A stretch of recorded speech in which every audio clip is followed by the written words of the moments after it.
Welcome back to Otaku no Video, as always. Thank you very much for joining me, where today I'm reviewing Redline, Madhouse's 2009 anime film. Now there is a thin skeleton of a plot underneath the beautifully animated skeleton of Redline, and that's not a complaint. The basic idea is it's about this ridiculous, over-the-top futuristic racing circuit. So imagine the pod racing from Star Wars combined with Car Wars.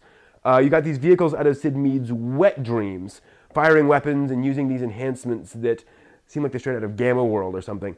So if you like realism, put that to the side for Redline. To give you an idea of the ridiculousness, the main conflict is that the final race of the season is scheduled on this planet where the military dictatorship that runs the planet doesn't want the race, so they decide to deploy their military against the racers, and the race goes on anyway. Yeah.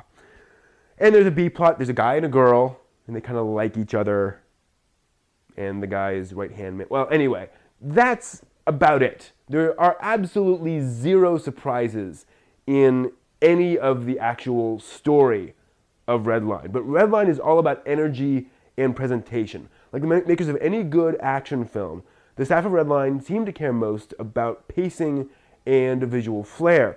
And certainly on those, Redline absolutely delivers. The racing sequences have possibly the highest cheat count of anything I've ever seen. The screen is just jammed with movement, and many shots are full frame animation, meaning the entire screen is redrawn almost every frame. Not, and that's rare in anime at all, much less for extended sequences. That's just amazing. Now, unfortunately, this hyperactive style of the film, where it's just constantly moving, constantly throwing things at you, results in some pretty tepid dialogue. There are many quiet moments, but since most of the characters are either rival racers or gonzo military cliches, there's not much for them to talk about. The guy and the girl do verbally dance around each other, and there are a few quiet scenes which do some nice character development. But that's about all the complexity you get on that score. Now, the Japanese voice actors do fit their characters well, but including the over-the-top ones in there, and that can be something of a problem. Several of the characters basically scream their dialogue the entire time, Dragon Ball Z style, if you will. So there's some characters that are just like that. And so it's not a complaint, just be aware that, I had some times when I felt I was being my ears were being assaulted. So just be aware you're going to get some of that sort of thing in this particular film.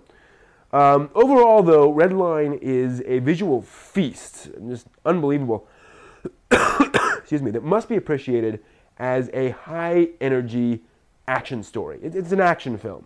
It's a bit more than that, but only a bit. Fortunately, it just has this beautifully crafted animation combined with this unflagging pace. Not completely unflagging, but this relentless pace, this very carefully crafted pace. It just keeps you in the entire time. So if you come in ready for lack of a better word, pulse-pounding action-adventure film, you'll certainly get that. Like I said, there's a bit of complexity there, but overall, it's just a feast for the eyes, and nothing wrong with that. So hope that helps you, and thank you for watching. Hope you'll stop by my website, otakunovideo.net, where I post about lots of stuff like this. And hope you stop by streamsuki.com, where I link to lots of streaming anime that's available legally online, maybe Redline right now, depending on licensing. So thanks for watching. Until next time, take care.